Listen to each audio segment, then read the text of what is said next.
Жасанды интеллект, компьютер мен интернеттің өмірімізге араласқаннан бастап бүгінге дейін тез дамып жатқан технология екенін көріп жатырмыз. Жасанды интеллект қауіпті тек оның философиясын жасағанша, практикада қалай қолдана алатыныма қарайын деп, бұл өзі несіме жарайды, ел-жұрт не жасап жатыр, қандай ісіне жаратып жатыр, мен не жасата аламын деп қарап отырамын. Себебі бұл технологияны өз ісімізде қолдана алуымыз керек. Біраз уақыттан кейін бұл жасанды интеллект үйреніп істерінде қолдана алғандар алға шығып, қолдана алмағандар қиналатын болады. Әсіресе білім беру саласында. Айналып келгенде мұғалімдер бұдан хабардар болуы керек. Енді жасанды интеллект қолданған мұғалімдер кәсіби дамуларының динамикасын жылдамдатады деп ойлаймын. Көптеген салада, әсіресе соңғы кезде ChatGPT секілді түрлері кең жайылып жатыр. Тіл моделі ретінде танылып отырған бұл жасанды интеллект түрі түрлі академиялық жазылым түрін жасайды. Эссе, мақала жазады, біреудің жазу стиліне ұқсаған кітап жазады. Осы видеомда жасанды интеллектте эссе жаздырып, суретімді сөйлетіп видео жасадым. Жасанды интеллект туралы айтқан ритммен жазылған өлеңді жазған өзім, цифрлық дәуірде мұғалім деген эссені жазған ChatGPT 4,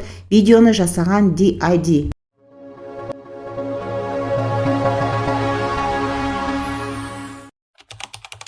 Жасанды интеллект әр саланы жайлап жатыр. Қолданыс жайлап кетіп бара жатыр. Болашақта филолог деген мамандық қалмайды. Эссе де жазады. Мақалаңды шағады. Көркем шығарманы жай емес, әліпбидің ретімен жазады. Кітапты да талдайды. Өлеңді де құрайды, сұрақты да сұрайды. Емтиханға кіреді, қысқасы барлық бұдан басқа да істеріне жүреді. Жасанды интеллект филолог болды деуге сенгім келмес. Филологтар жайбарақат бұрынғыдай ойнап күлмес. Жасанды ақылдың шын ақылдан айырылғанын ескермегендер болады өңкей білмес. Көп адам бейқамдыққа бой алдырған. Бой алдырып кәсіби дамуда артта қалған. Дамымаған дей аламыз ба, ойлаңдаршы. Жасанды интеллекті ісіне серік қылған. Кім жүрсе кәсіби дамуына көңіл бөлмей. Басты қоймас оның бір мінін көрмей. Мініңді кәсіби дамысы жой алмассың. Терең жұмыстың телміріп соңына ермей. Кәсіби мен тұлғалық дамуыңды бірдей ұстамасаң. Сатып алған сертификат пен дипломың кәсіби портфолиоңа орныға қоймас. Зарплатқа, ынтық дамуға амалсыздың. Кәсіби маман деуге аузым бармас. Ендеше жайбарақат бұл не жүріс? Кәсіби дамудың динамикасына жасанды интеллект қосуға тырыс, дереу есті сөздің. Осы видеосынан үйренуге кіріс. Цифрлық ғасырда технология білім берудің негізгі құралына айналды. Бұл эсседе біз цифрлық дәуірдегі мұғалімдердің рөлін және олардың білім беруді жақсарту үшін технологияны қалай пайдалана алатынын айтамыз. Ең бірінші, цифрлық дәуірде цифрлық технологияны білім беруіне енгізу керек. Цифрлық құралдар мұғалімдерге әр түрлі білім мазмұнына сәйкес келетін қызықты және интерактивті сабақтарды құруға көмектеседі. Мысалы, мұғалімдер сабақтарын мазмұнды әрі оқушыларға түсінікті ету үшін бейнебаяндар, анимациялар және интерактивті викториналар сияқты мультимедиялық құралдарды пайдалана алады. Оқыту тәжірибесіне цифрлық құралдарды енгізумен қатар, мұғалімдер де оқушыларына цифрлық сауаттылық дағдыларын үйретуі керек. Қорытындылай келе, мұғалімдер цифрлық дәуірде шешуші рөл атқарады. Сандық құралдарды оқыту тәжірибесіне енгізу және цифрлық сауаттылық дағдыларын үйрету арқылы мұғалімдер өз оқушыларын цифрлық әлемнің қиындықтары мен мүмкіндіктеріне дайындай алады. Дұрыс көзқараспен мұғалімдер оқыту тәжірибесін жақсарту үшін технологияны пайдалана алады және студенттеріне цифрлық дәуірде табысқа жету үшін қажетті дағдылар мен білім бере алады. Енді осыны ретімен айтып берейін. ChatGPT-ға кірудің бірнеше жолы бар, ақылысы да бар. Осы видеода тегін және Google арқылы кіріп, есте жаздырамын. Ол үшін OpenAI деп жазып сайтқа кірем.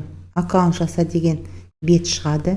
Мейл адресті жазып, жалғастыр деген жасыл жолақты басамыз. ChatGPT-ге кірдім. Send message деген жолаққа 1000 сөзден негізгі бөлімде 3 аргумент келтірілген, қорытынды бөлімі бар. Цифрлық дәуірде мұғалім деген тақырыпқа эссе жаз дедім. Неғұрлым нақтырақ айтылса, соғұрлым жақсы нәтиже алынады екен. Сол үшін мақсатыңды анық жазу керек. Адамның интеллект сұраған сұрағынан белгілі болады деген принцип осы жерде де қатты өтеді.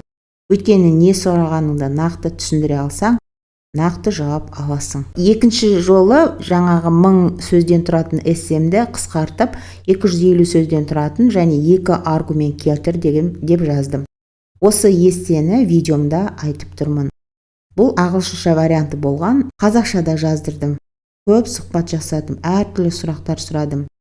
Мысалы, қалай баюға болады, мектеп бітіргеннен кейін 35 жылдық кездесуді не үшін жасайды, маған неге WhatsApp-та жауап бермейді деген сұрақтар сұрадым. Жауаптары кәдімгідей мені таңғалдырды. Жауаптарына риза болдым. Ашы сабақта жаңа әдіс айта аласың ба деп те сұрадым. Түркше де сұрадым, мысалы жасанды интеллектті қолдануды қалай үйренуге болады деп. Осындай әртүрлі сұрақтар сұрап, біраз отырдым. Енді осы жаздырған эссенің видеоны және қалай жасаған туралы айтайын. Видеоны жасау үшін тағы да Google арқылы DID сайтына кіріп, сол жерде мейл адресі арқылы аккаунт аштым. Сайтқа өтіп, тегін жасап көр деген жерді бастым. Создать видео деген жердегі плюсты басып, ол жерден бірнеше спикерлер бар.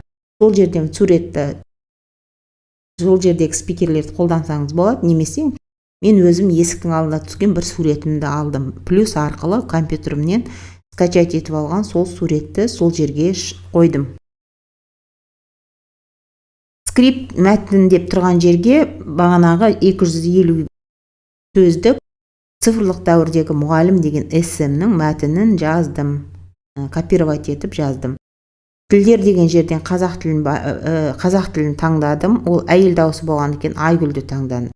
Мәтінді жаздым, содан кейін видеомды создать видео дедім, видеом дайын болды. Видеодан қойылған суреттің арқасындағы фонды Remove Background деген приложениядан арқасын алып тастадым. Ол жерге FreePic деген приложениядан әдемі суретті скачать етіп алдым, соны қойдым. Жазуларын Canva-дан жасадым, CapCut-пен видеомды әрлеп сәндедім. Осындай технология жаңалықтарын сабақта қолдануды көрсететін. Видеолардың жалғасы жасалу үшін осы видеома лайк басып, пікір жазып, қолдап кетіңіз. Еш сөз Instagram парақшам, YouTube каналымда бар. Оған жазылсаңыз тіпті жақсы болар еді.